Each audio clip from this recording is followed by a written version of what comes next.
Imagine olhar para o céu e ver uma sombra gigantesca cruzando as nuvens. As asas se abrem, o vento ruge, e por um instante o sol desaparece. Não é um avião, não é um mito, é uma criatura real que já dominou o ar muito antes do ser humano aprender a voar.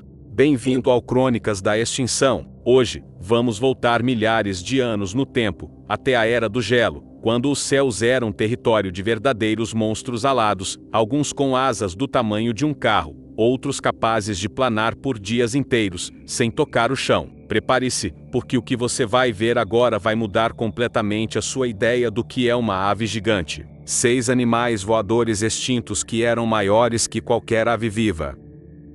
Durante a Era do Gelo, a Terra era um lugar extremo. Montanhas cobertas de neve, oceanos revoltos, ventos congelantes e um céu repleto de vida, uma vida que hoje só conhecemos por meio de fósseis e lendas. Por entre os vales e planícies geladas, surgiam criaturas que desafiavam a lógica, caçadores com penas, monstros com bicos serrilhados e até morcegos vampiros que se alimentavam do sangue da megafauna. E entre todos eles, havia um que reinava absoluto sobre os Andes, o verdadeiro rei dos céus perdidos, o Argentavis magnificens. O nome já diz tudo, magnificens, o magnífico. Essa ave viveu há cerca de 6 milhões de anos, no que hoje é a Argentina, e era simplesmente colossal. A envergadura de suas asas chegava a 7 metros, o equivalente a um pequeno avião. Quando abria as asas, o vento mudava de direção. Com um corpo que pesava mais de 70 quilos, o Argentavis não podia simplesmente sair voando como um pardal.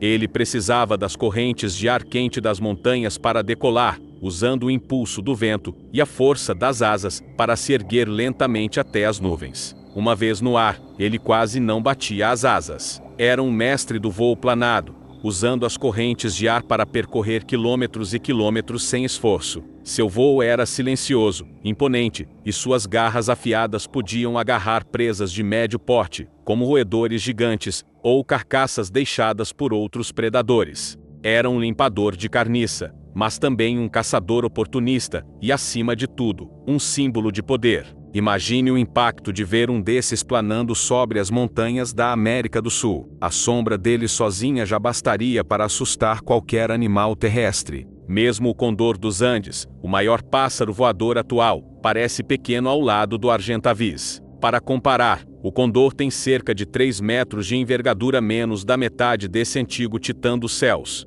Os cientistas acreditam que o Argentavis usava penhascos como pistas de decolagem. Provavelmente, vivia nas regiões altas e áridas da Patagônia, onde os ventos eram fortes o suficiente para sustentar seu voo. Uma vez nas alturas, ele patrulhava grandes áreas em busca de alimento, descendo apenas quando via uma oportunidade certeira. Sua visão era apuradíssima, muito mais que a das águias modernas, permitindo detectar movimentos a quilômetros de distância. Apesar de ter vivido antes do auge da Era do Gelo, seus descendentes e parentes próximos sobreviveram até o Pleistoceno, quando o planeta era dominado por geleiras. Isso faz dele o ancestral direto das grandes aves sul-americanas, e o primeiro dos gigantes que pavimentaram o caminho para a incrível diversidade de aves modernas. O Argentavis era mais do que uma ave, era um símbolo da força da natureza. Um lembrete de que, muito antes dos aviões e drones, o céu já tinha seus próprios reis, criaturas que voavam mais alto, mais longe e com mais majestade do que qualquer coisa que conhecemos hoje. E quando essa sombra desaparecia no horizonte, o silêncio que ficava era o eco do tempo, um sussurro do passado dizendo: já fomos gigantes. Enquanto o Argentavis reinava sobre os Andes, outro gigante alado deslizava pelos ventos frios que sopravam sobre os oceanos do planeta. Era o Pelagornis sandersi, uma ave tão enorme que parecia desafiar as leis da física. Seus fósseis foram encontrados nas antigas margens da América do Norte e do Sul, e o que os cientistas descobriram, a partir deles, é simplesmente impressionante. O Pelagornis tinha uma envergadura que podia chegar a mais de 7 metros, maior do que qualquer ave viva e até maior do que um planador ultraleve moderno. Imagine o cenário: o mar revolto, ondas gigantes se chocando contra penhascos cobertos por algas e neblina, e lá no alto, um vulto enorme recortando o céu. Suas asas se estendiam como velas de um navio, aproveitando cada corrente de ar quente que subia do oceano. O pelagornis quase nunca batia as asas. Ele apenas deslizava, silencioso, percorrendo distâncias que poderiam ultrapassar centenas de quilômetros por dia. Era o mestre absoluto do voo planado, o verdadeiro fantasma do mar. Mas o que mais chamava a atenção nessa criatura não era só o tamanho, e sim o bico, uma verdadeira obra-prima da natureza. Longo, fino e cheio de projeções ósseas parecidas com dentes, ele parecia algo saído de um pesadelo, uma mistura entre ave e réptil. É por causa desse detalhe que o pelagornis recebeu o apelido popular de pássaro com dentes, embora esses dentes fossem extensões do próprio osso, e não dentes de verdade. Eles serviam como uma armadilha perfeita. Ao mergulhar em direção à superfície, o pelagornis agarrava peixes e lulas com precisão cirúrgica, impedindo que escapassem de sua bocarra serrilhada. Durante o Pleistoceno, os mares eram gelados e cheios de vida. Cardumes de peixes migravam em massa, e o pelagornis o seguia, pairando sobre as águas como um guardião sombrio. Enquanto gaivotas e albatrozes lutavam contra o vento, ele parecia flutuar com facilidade, como se o ar obedecesse à sua vontade. Pesando cerca de 40 quilos, era surpreendentemente leve para o tamanho que tinha, o que o tornava um verdadeiro prodígio da engenharia natural. Os pesquisadores acreditam que o pelagornis podia ficar dias inteiros no ar, apenas descendo para descansar sobre as ondas ou ilhas rochosas. Seu voo era tão eficiente que ele provavelmente gastava menos energia do que uma ave moderna do tamanho de um pombo. Uma máquina perfeita de planar, feita para explorar o vasto e selvagem oceano, que moldava o planeta durante a Era do Gelo. Embora vivesse em um tempo dominado por mamutes e tigres dente de sabre, o pelagornis era um lembrete de que o mar também tinha seus gigantes. E mesmo não sendo um predador terrestre, seu tamanho e presença inspiravam respeito. Basta imaginar um grupo desses animais sobrevoando um litoral gelado, o som do vento cortando suas asas, o reflexo das nuvens no mar, e o brilho de seu bico dentado pronto para o ataque. Uma cena que faria qualquer criatura olhar para o alto com medo e admiração. A extinção do pelagornis ainda é um mistério. Alguns cientistas acreditam que as mudanças no nível do mar e as correntes oceânicas, durante o fim da Era do Gelo, reduziram drasticamente suas fontes de alimento. Outros sugerem que ele pode ter sido vítima da competição com aves marinhas mais rápidas e adaptadas, como os albatrozes modernos. De qualquer forma, quando o último pelagornis desapareceu, o mundo perdeu um de seus maiores símbolos de liberdade. Hoje, só restam ossos e fragmentos de asas fossilizadas, testemunhas silenciosas de uma época em que o céu e o mar se encontravam sob o domínio de um pássaro colossal. E enquanto as ondas continuam batendo nas rochas, e os ventos frios ainda cruzam os oceanos, é fácil imaginar que, em algum lugar no horizonte, o fantasma do pelagornis ainda paira sobre o mar, planando eternamente sobre um mundo que o esqueceu. Enquanto os gigantes do céu planavam sob o sol frio da Era do Gelo, a noite pertencia a outra criatura. Quando o mundo escurecia e o vento cortava pelas florestas, um pequeno vulto surgia no silêncio, movendo-se rápido e preciso. Era o Desmodus draculae, o morcego vâmpiro gigante, um dos seres mais curiosos e assustadores que já voaram sobre a América do Sul. Com uma envergadura que podia ultrapassar meio metro, ele era 2 vezes maior que o morcego vâmpiro comum dos dias de hoje. E, diferente dos morcegos que se alimentam de frutas ou insetos, o Desmodus draculae tinha uma dieta muito mais peculiar. Ele se alimentava de sangue. Isso mesmo, sangue quente de grandes animais da megafauna, como preguiças gigantes, tatus enormes e até filhotes de mamutes sul-americanos. Apesar do nome assustador, esse morcego não era uma fera assassina, mas sim um predador oportunista e inteligente. Ele se aproximava com cuidado, pousava sem fazer barulho e usava seus dentes afiados para fazer um pequeno corte na pele da vítima. Sua saliva continha uma substância anticoagulante que mantinha o sangue fluindo, e ele bebia em silêncio, sem causar dor. Depois, desaparecia na escuridão, deixando apenas uma marca discreta e uma história que atravessou séculos. O Desmodus draculae vivia em cavernas e florestas tropicais da América do Sul, em lugares como o Brasil, a Venezuela e o Peru. Fósseis encontrados nessas regiões mostram que ele sobreviveu até o final do Pleistoceno, quando o clima começou a mudar e os grandes mamíferos começaram a desaparecer. Sem suas presas preferidas,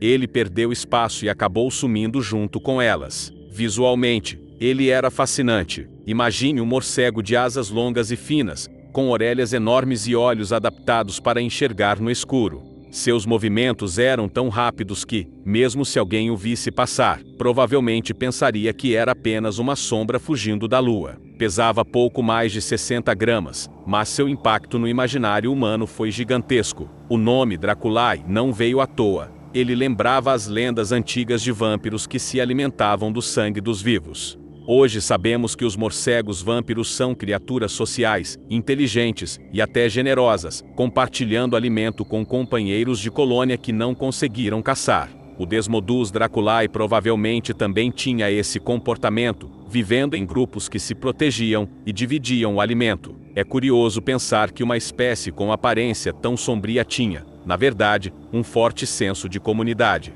Durante a Era do Gelo, enquanto as montanhas eram cobertas de neve e os vales ecoavam o som distante dos ventos, esses morcegos se moviam entre as sombras, parte de um ecossistema complexo e surpreendente. Eles eram discretos, mas essenciais, ajudando a controlar populações e mantendo o equilíbrio entre os gigantes da superfície.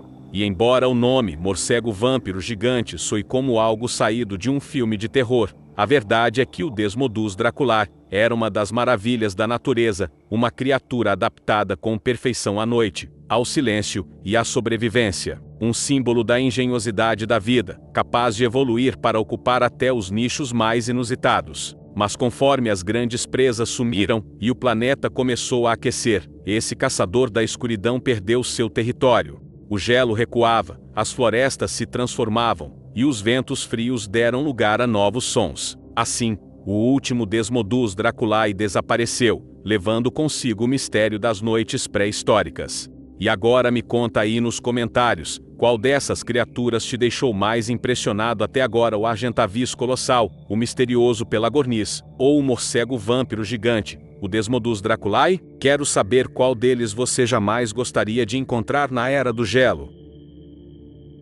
Quando o sol finalmente rasgava o frio da manhã e as sombras da noite se dissipavam, outro predador assumia o trono dos céus. Ele não caçava nas trevas, mas à plena luz do dia. Era rápido, preciso e impiedoso.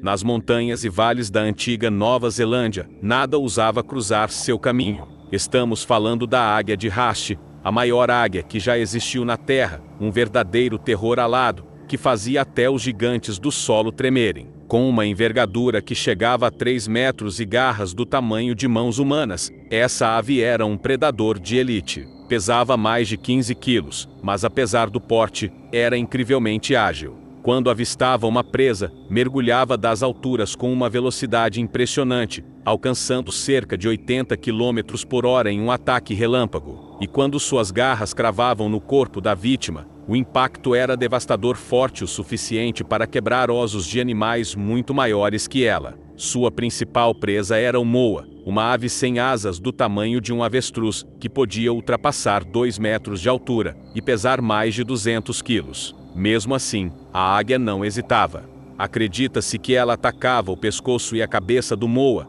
matando-o rapidamente antes que pudesse reagir. Imagine a cena: um vale coberto de neblina, um grupo de moas caminhando lentamente entre as árvores, e, de repente, um vulto escuro rasgando o ar, seguido por um som seco e um grito. O silêncio voltava, e apenas penas caíam do céu. A águia de Haste viveu durante o Pleistoceno, até cerca de 600 anos atrás, o que significa que conviveu com os primeiros humanos, que chegaram à Nova Zelândia, os ancestrais dos povos maoris. Para eles, essa ave era mais do que um animal. Era uma entidade sagrada e temida. Nas lendas maoris, a história sobre o Poakai, um pássaro monstruoso que sequestrava pessoas e devorava guerreiros. Hoje sabemos que o mito nasceu de encontros reais com a águia de Haste.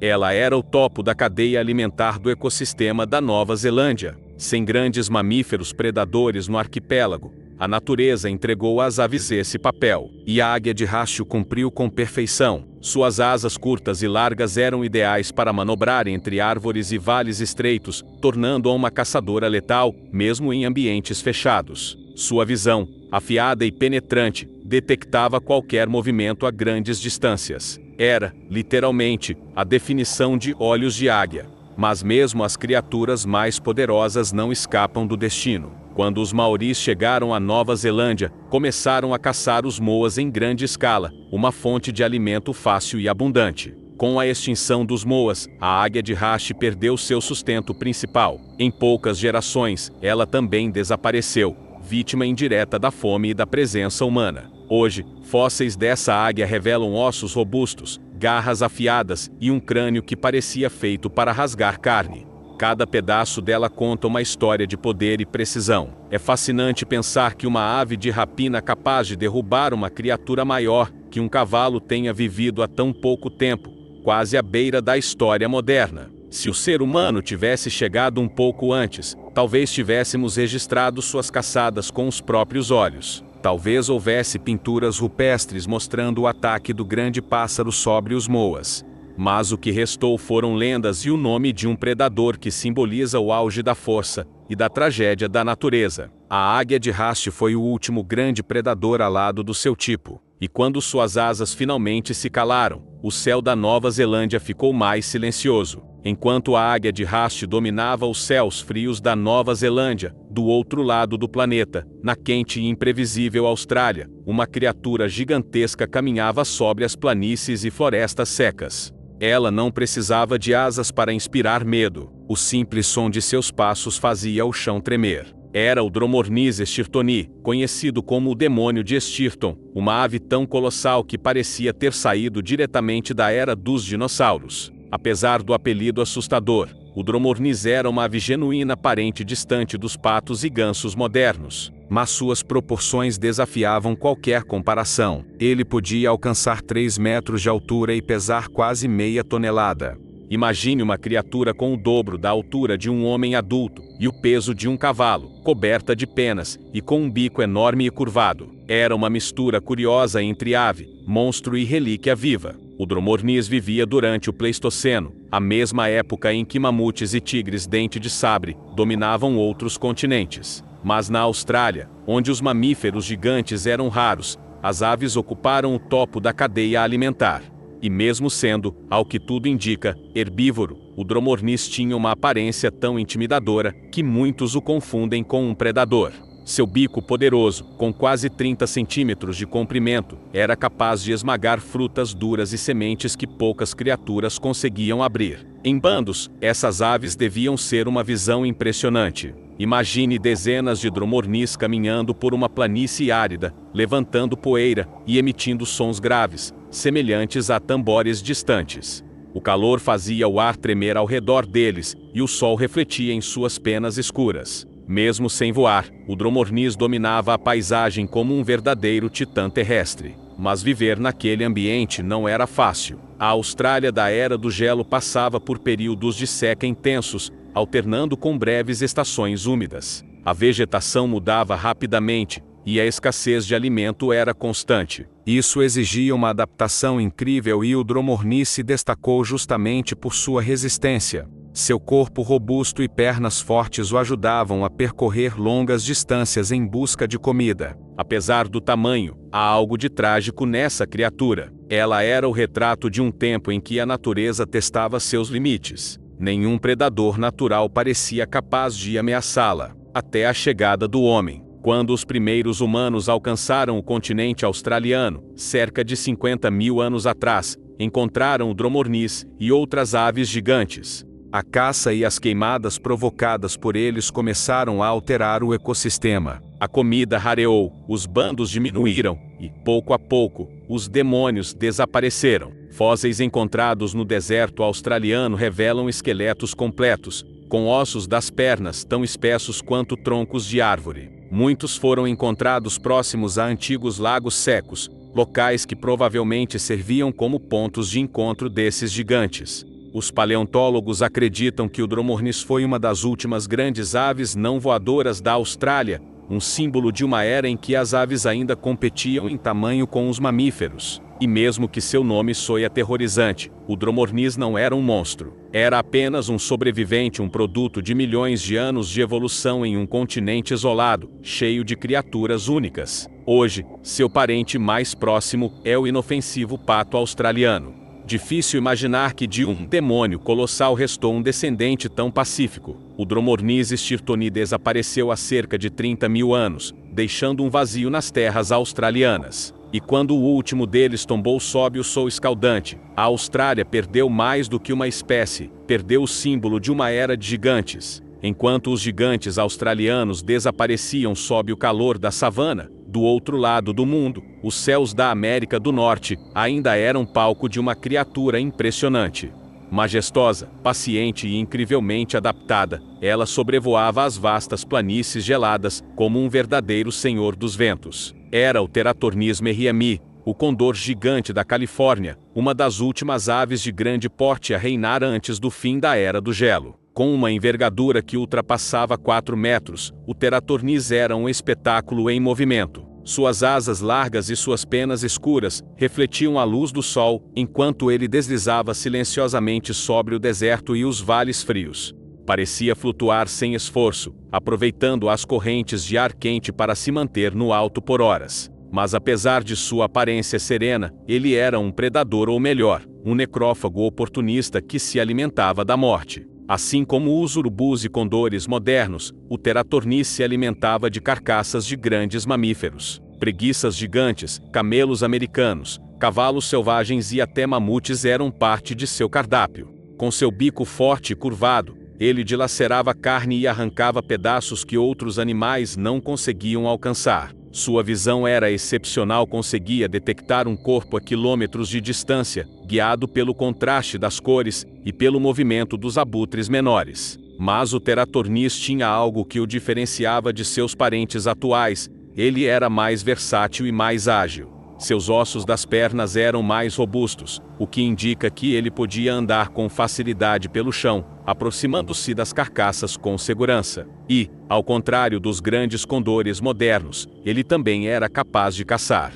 Alguns fósseis mostram marcas em ossos que sugerem ataques diretos a pequenas presas, como roedores e lagartos. Os fósseis mais famosos do Teratornis foram encontrados nos poços de Alcatrão de Labuin, na Califórnia, um verdadeiro cemitério natural onde milhares de animais ficaram presos há mais de 20 mil anos. Lá, dezenas de esqueletos dessa ave foram preservados quase intactos, revelando detalhes impressionantes de sua anatomia. Cada osso conta uma história sobre como ele viveu, caçou e dominou os céus de uma América repleta de vida selvagem. Visualmente, ele devia ser impressionante.